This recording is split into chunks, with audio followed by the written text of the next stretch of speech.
Hello. So I'm going straight into recording this second video.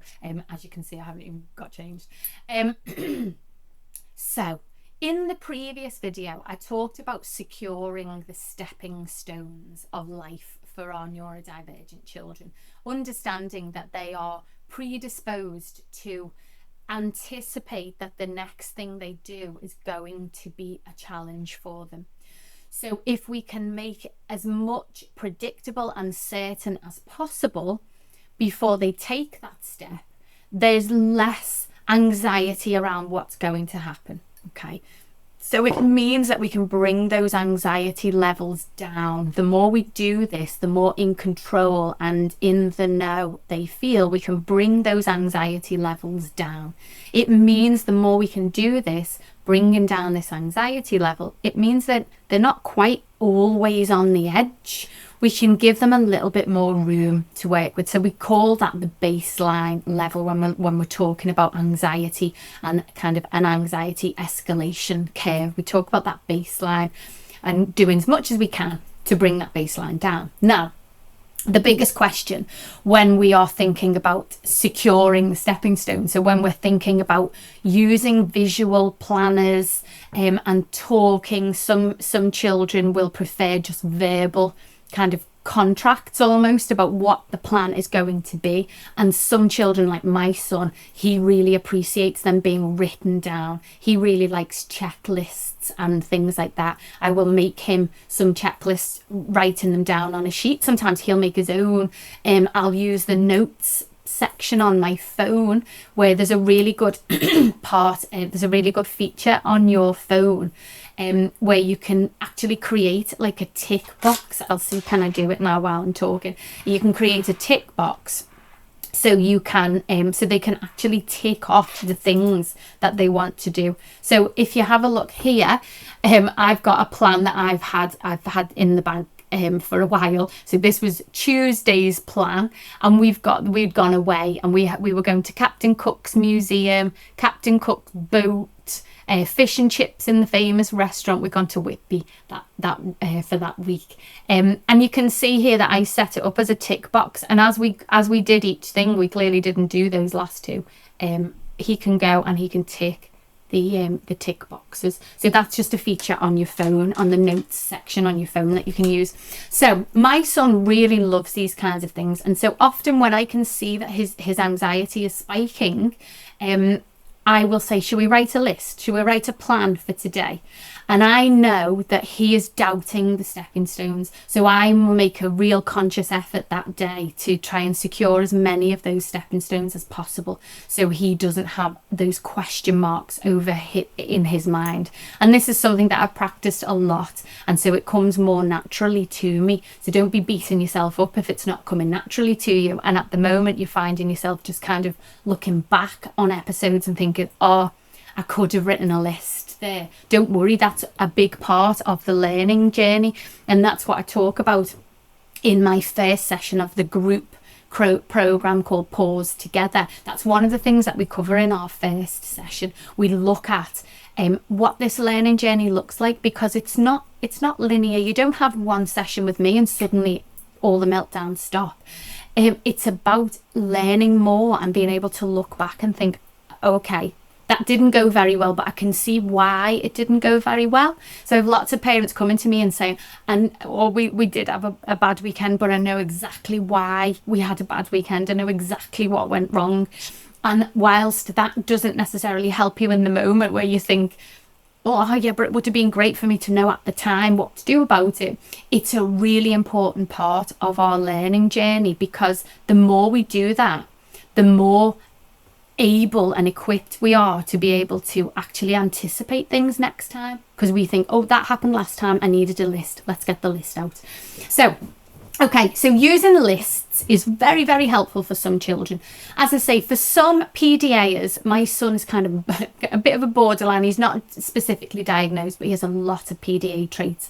So that's where we are with our stuff. As I say, lists really do help him still, but there are times where he will kind of fight against the list because he feels like the list itself is demanding of him. It's demanding that he finishes all of these steps. And in that case, I break that list down then, and I'll maybe put each step onto a post-it note, and the post-it note gets put in the bin when it's done. And he doesn't feel like he's got this long list of things to do. It's just a range of things that he can do at the time that is right for him, etc. So I'm always trying to give him a sense of autonomy and control over situations, but at the same time, I still want the things that need to happen, they still need to happen. So I'm happy for him to choose the order in which he does it, or decide if he doesn't want to do it now, but he's going to do it after tea. I'm happy for that to happen, but I do still want to, the things still need to happen. So still need to have a way to make sure those things happen. So, excuse me. So I might edit that out. So I wanted to talk in this session about what do we do when the plan doesn't go to plan, because life doesn't always go to plan, and there are many times where we can have a very clear plan about what's going to happen for the rest of the day, for the rest of the week, and then something completely unanticipated happens and all of our plans have to change. Now, at this point, often as parents, we completely go into our own head. I know that I do. I try and put this really calm facade on. My husband's less good at doing the calm facade, but I will go into a very calm facade, and meanwhile my brain is firing on all cylinders. It's like, pew, pew, pew. What can we do? Can I call that person? Can I do that? Can I call that person? What if I change that? What if it... My mind is going at 100 miles an hour trying to come up with a new plan. But my son doesn't know any of that. And at this time, my son's brain is going a million miles an hour with, this is it now. Every single stepping stone that I was expecting to be safe is no longer safe. None of us would stand on one wobbly stepping stone and expect the next one to be okay. We would probably start doubting the next stepping stone as well, and then the next one.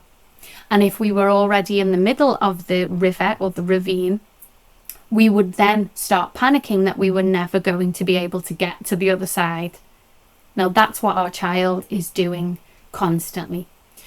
When we can secure the stepping stones for them, they feel more able, more safe to take each of those stepping stones. But when the next stepping stone wobbles, they don't automatically go, okay, well, that one's wobbly, but I know the next one's going to be okay.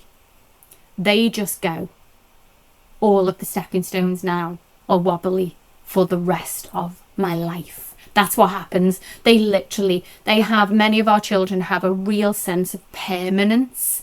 And that means that they take something very black and white. So the next thing is completely unpredictable and uncertain. And that means that the rest of my life is now unpredictable and uncertain.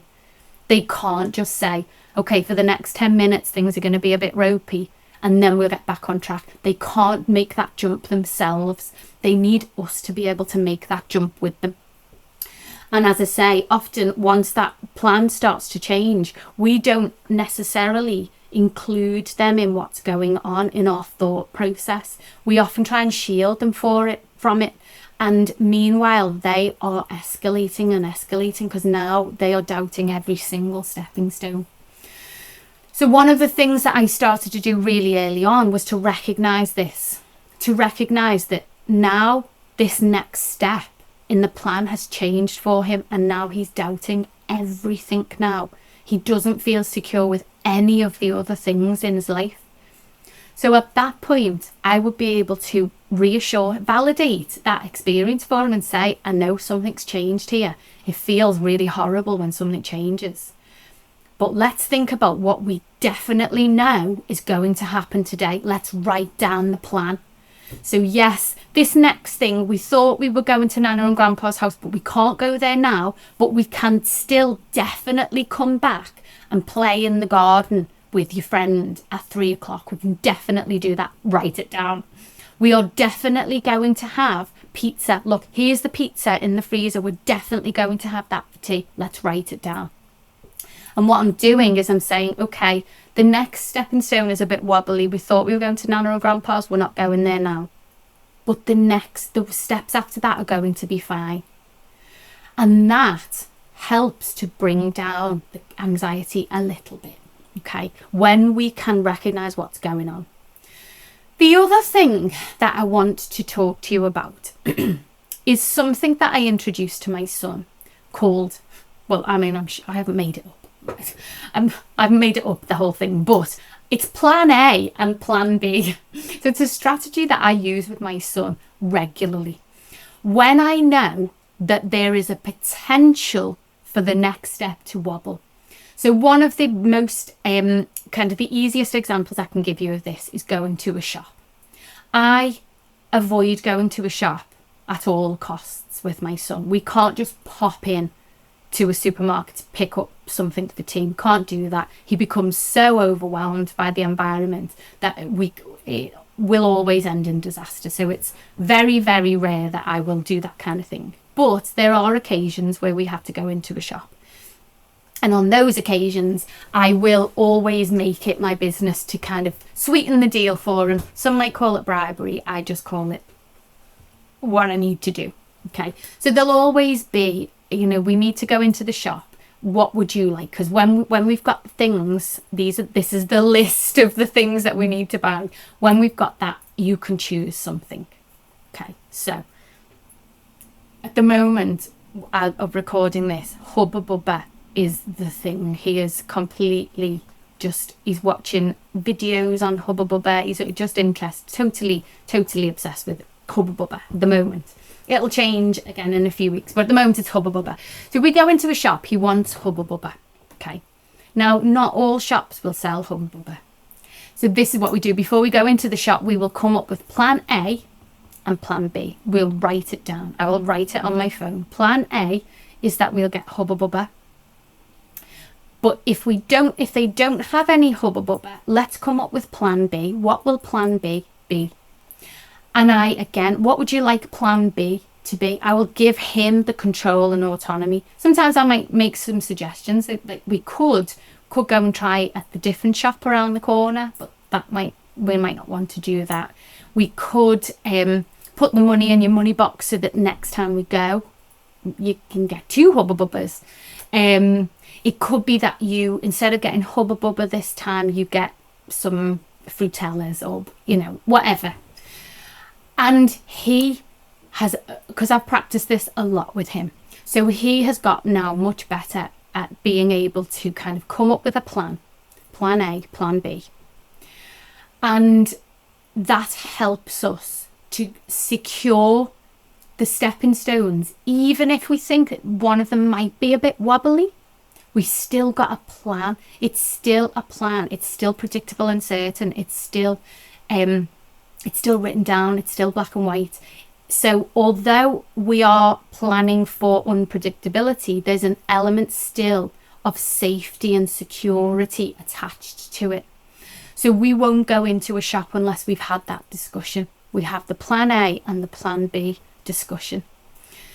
And another thing that I started to do when I introduced this, I started to keep a tally. I just put a little piece of paper on a cupboard door in the house, and we kept a tally of how many plan A's worked out and how many times we had to go to plan B. And of course, in the majority of cases, plan A wins. So plan A would have all of its tally marks on it. It would get loads of points.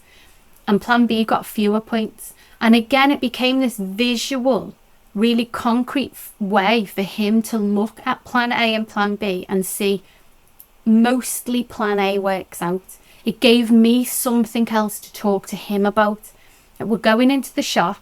They might not have Hubba Bubba, but usually plan A does work for us, doesn't it? And be able to reassure with those kind of conversations. And I'm calling back on concrete, factual memories and factual knowledge that he has. I'm not picking imaginary things out of the air. So over these last two videos, I've really talked about the importance of doing as much as we're able to do to make things feel predictable and certain, because predictability and certainty for our neurodivergent children equals safety. And when they feel safe, then their nervous system can be more regulated and less on the verge of kind of on this precipice of explosion all of the time. And the more we can practice these skills with our children, the more able they become to kind of call on these skills when needed. And as they grow, at the moment, well, whilst they're young, obviously it's much more difficult for them to just go, oh, I know, I'll do plan A and plan B before I take myself shopping. But as they get older and get to the point where they might be taking themselves to a shop, they will have these skills already and they will understand why they are so important for themselves. Okay, so that's the second video. I would love for you to come over to Instagram or to fill in the form here next to me. Let me know how, what this has made you think. Let me know any questions that you've got, anything that you think, well, hang on a minute, you didn't mention this, or what happens if X, Y, and Z. And again, as always, if you would love to sit with me and have a little chat about the things that are difficult for you right now, you can absolutely book a call with me. I love nothing more than to sit with a parent and to just help them unpick a small aspect of a part of their life that they're struggling with and give them some ideas about some things that you can do that can really help the relationship between you and your child, help your child to feel more secure and help you feel more confident and less like you are getting everything wrong and just flying by the seat of your pants. Okay, so thank you very much. I do not know what the next topic will be, but I'm excited to have a think about it. Again, if there's anything that you think, oh, please will you talk about this, or I've got this question, please let me know, because I will be more than happy to make a video on it.